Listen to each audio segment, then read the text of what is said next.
आज देश हित के एक बहुत महत्वपूर्ण विषय पर आपसे संवाद करने के लिए उपस्थित हैं। आप सबकी जानकारी में है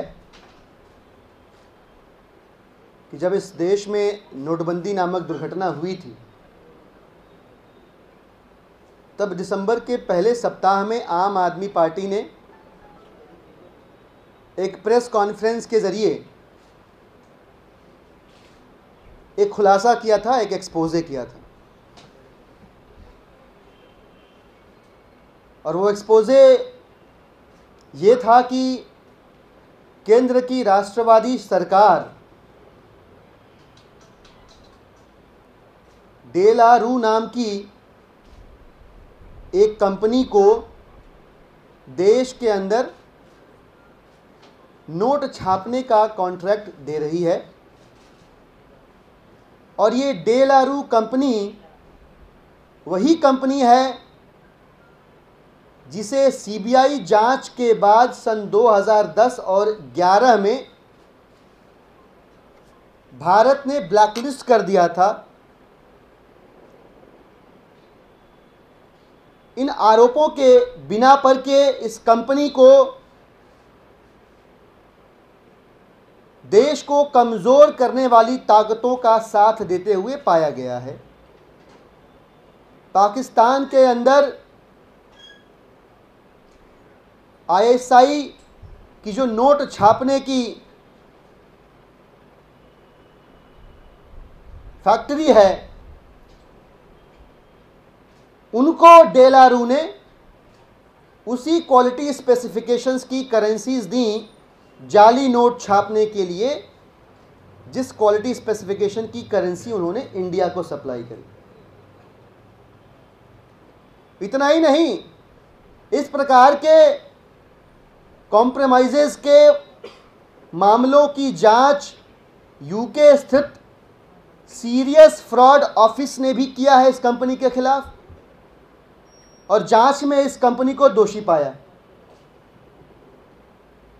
तो एक ऐसी कंपनी जो देश के दुश्मनों के साथ खड़ी रही, जिसे भारत ने ब्लैकलिस्ट किया, इन आरोपों की वजह से सीबीआई द्वारा जांच किए जाने के पश्चात ऐसी देशद्रोही कंपनी को व्हाइटलिस्ट करके देश के अंदर करेंसी छापने का ठेका देने के पीछे भाजपा सरकार की कौन सी मजबूरी है, ये सवाल हमने दिसंबर 2016 में खड़ा किया था।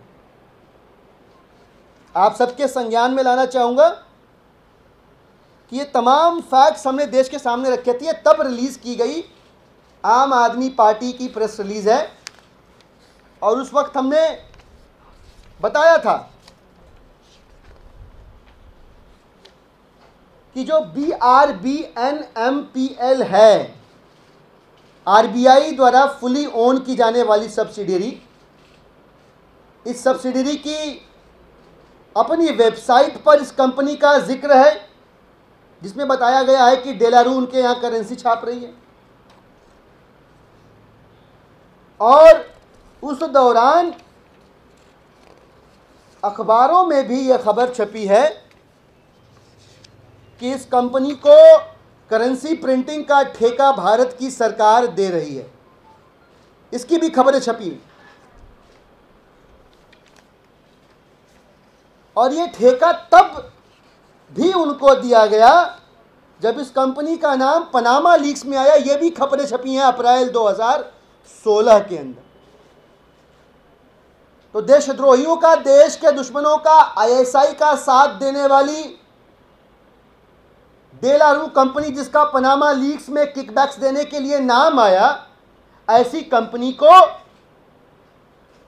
राष्ट्रवादी का सर्टिफिकेट देके भाजपा की सरकार ने व्हाइटलिस्ट करके देश में करेंसी छापने का काम जब दिया, तो हमने ये सवाल खड़ा किया था कि ये मसला सिर्फ किकबैक्स तक सीमित नहीं है, एथिकल कॉम्प्रोमाइजेस का नहीं है, बल्कि देश की राष्ट्रीय सुरक्षा खतरे में है। इस प्रेस कॉन्फ्रेंस के बाद माननीय जेटली साहब ने हमारे आरोपों को खारिज करते हुए 8 दिसंबर 2016 को एक ट्वीट किया था, मैं पढ़ना चाहूंगा आपके सामने। Another false campaign on the social media by the Aam Aadmi Party. Ministry of Finance has no dealings with the British company named in this campaign. ये माननीय अरुण जेटली साहब का ट्वीट है, जिसमें अगर मैं ठीक पढ़ पा रहा हूं तो हमारे प्रेस कॉन्फ्रेंस को इनडायरेक्टली रिफर करते हुए जेटली साहब ये कह रहे हैं कि आम आदमी पार्टी के तथाकथित फॉल्स कैंपेन में जिस डेलारू कंपनी का नाम लिया जा रहा है, इससे उनका कोई लेना देना नहीं है। बहुत अच्छी बात है। बात यहीं रुकी नहीं। ठीक उसी समय जेटली साहब के इस ट्वीट के एक दिन बाद इस कंपनी ने भी क्लैरिफिकेशन इशू कर दिया, और जिसके बाद बहुत सारे मीडिया हाउसेस के पत्रकारों से जब मेरी बात हुई तो डेलारू पे वो कोई भी स्टोरी कैरी करने से मना करने लगे कि नहीं भाई साहब, कुछ गड़बड़ हो जाएगी। जेटली साहब ने भी मना कर दिया, कंपनी भी क्लैरिफाई कर रही है। इस कंपनी तक ने क्लैरिफिकेशन दिया है, 9 तारीख की खबर छपी है कि हमारा किसी भी प्रकार से इंडिया के अंदर करेंसी प्रिंटिंग के मामले में सरकार से कोई लेना देना नहीं है। स्पष्ट, बहुत अच्छी बात है। तो फिर ये जो खबर छपी है टाइम्स ऑफ इंडिया में 3 दिन पहले कि होशंगाबाद स्थित भारत सरकार का जो मुद्रण ऑफिस है, जो कंपनी फैक्ट्री है वहां पे नोट छापने की,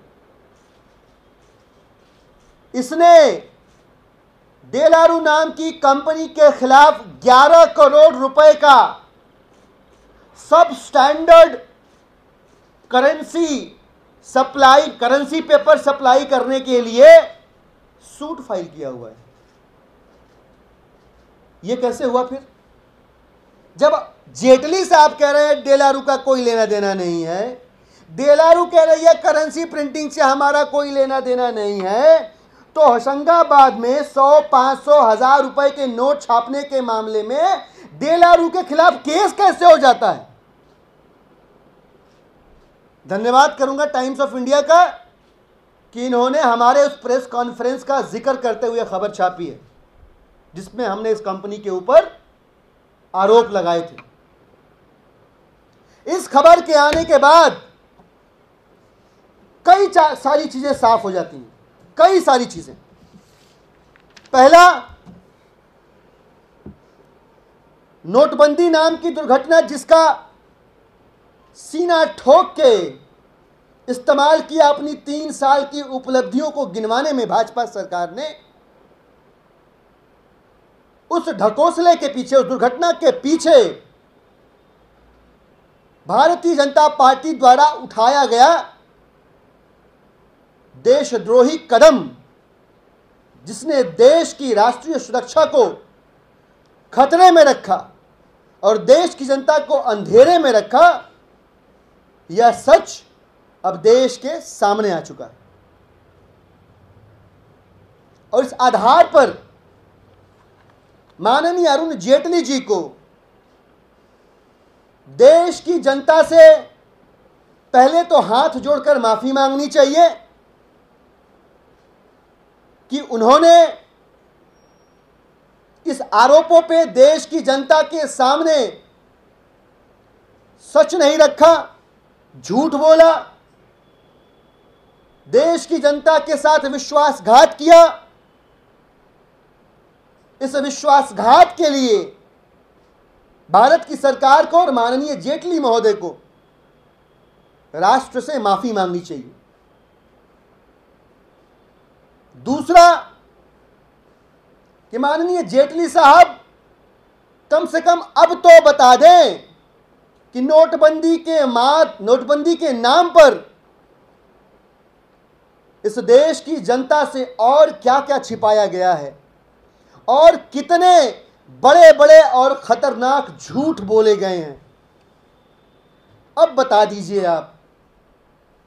अब जबकि आप नोटबंदी के नाम पर सब बेच के खा चुके हैं, देश को सच्चाई जानने का हक है।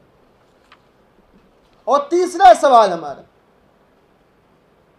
जो हमने दिसंबर 2016 के प्रेस कॉन्फ्रेंस में भी पूछा था कि इस प्रकार की देशद्रोही कंपनी, ऐसी कंपनी जिसने देश के दुश्मनों का साथ दिया, देश के जवानों का सर कलम करने वालों का साथ दिया, ऐसी कंपनी जो आतंकवादियों को प्रिंटिंग पेपर सप्लाई करती रही, ऐसी देशद्रोही कंपनी को ब्लैक लिस्ट से व्हाइट लिस्ट करके देश की आंतरिक और बाह्य सुरक्षा को खतरे में डालकर आपने इस कंपनी को वो कौन सी मजबूरियां थी कि नोट छापने का ठेका दोबारा दे दिया। ये 3 अनुग्रह, निवेदन, रिक्वेस्ट, गुजारिशें हैं आम आदमी पार्टी की, भारतीय जनता पार्टी की सरकार से और माननीय जेटली महोदय से कि इस खुलासे के बाद, अब जबकि सच दुनिया के सामने आ गया है कि डेलारू कंपनी को आपकी सरकार ने एंगेज किया था नोटों की छपाई के लिए, डेलारू देशद्रोही कंपनी है, और आपने अपने ट्वीट में 8 दिसंबर 2016 को देश की जनता के सामने झूठ बोला। मुझे लगता है कि इन 3 सवालों के जवाब माननीय जेटली साहब को और भारतीय जनता पार्टी की सरकार को देने चाहिए। इस विषय पर यदि आप लोगों के प्रश्न हैं तो मंच खुला है। जिस रिपोर्ट का हवाला दे रहे हैं आप खुद कह रहे हैं कि 100, 500 और 1000 के नोटों की बात हो रही है, जो होशंगाबाद का मामला है। लेकिन जो नोटबंदी के बाद जिन नोटों की बात हो रही थी वो थे 500 के नए नोट और 2000 के नए नोट। ये कंपनी 100, 500, 1000 के नोटों के लिए प्रिंटिंग का जो पेपर है सप्लाई बहुत लंबे समय से करती आ रही है। उस दौरान, ये हम नहीं कह रहे हैं, ये BRNM BPL जो कंपनी का नाम लिया मैंने, उसी के वेबसाइट पे भी लिखा हुआ है, जिसको मैंने अभी आपको फ्लैश किया था कि ये 500 और 2000 के नोट नासिक वाले प्रेस में छाप रहे हैं। ये होशंगाबाद में केस हुआ है, जो 2000 और 500 के नोट छपने का जिक्र हुआ है अखबारों में, रिपोर्टों में, वो खबरें हमने सब कुछ प्रेस रिलीज में दी हुई हैं। ये पहले से सप्लाई भी कर रही थी, उसके लिए भी बिल्कुल बिल्कुल बिल्कुल। ये 2014 के बाद, केंद्र की सरकार बनने के बाद ये कंपनी को कॉन्ट्रैक्ट दिया गया और ये लगातार भारत की सरकार के लिए काम कर रही है।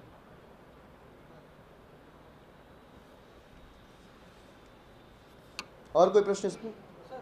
मेरा एक निवेदन भी होगा कि अब जबकि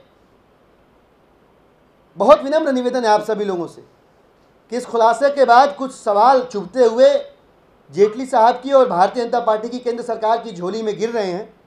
आप लोगों से करबद्ध प्रार्थना है कि जब तक इसका जवाब मिले ना, आप लोग सवाल पूछते रहिएगा, क्योंकि मसला देश की सुरक्षा का है, देश की आन बान शान का है, देश के सम्मान का है।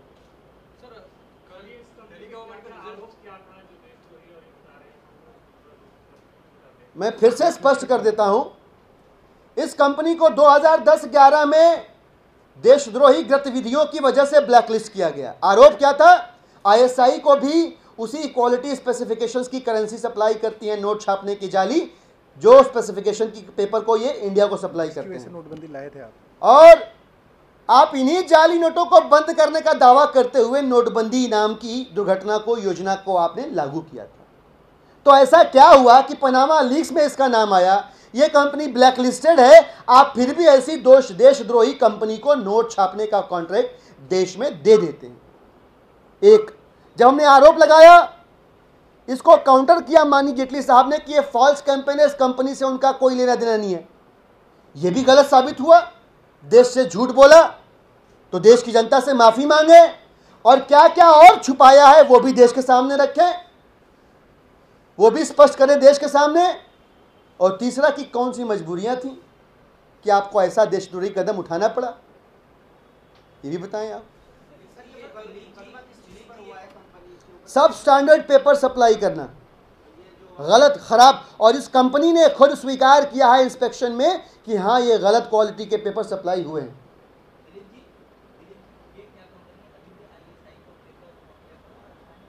वो ये जानकारी नहीं है। ये 2010-11 में जांच हुई थी, उस समय ये पाया गया था, उसी बेसिस पे उस समय मीना जी थे MOS फाइनेंस, इन्होंने सदन के अंदर इस बात को स्पष्ट किया था, रखा था कि हाँ इस कंपनी को हमने ब्लैकलिस्ट किया है और पेनलाइज भी किया गया था। 30 या 33 मिलियन डॉलर पेनल्टी भी लगाई गई थी। इस कंपनी के बंद होने की नौबत आ गई थी या शायद बंद भी हो गई हो। सर कल दिल्ली गवर्नमेंट जो रिजल्ट लगे, दिल्ली गवर्नमेंट ने क्लेम किया है कि अच्छा रिजल्ट आया है, नहीं है?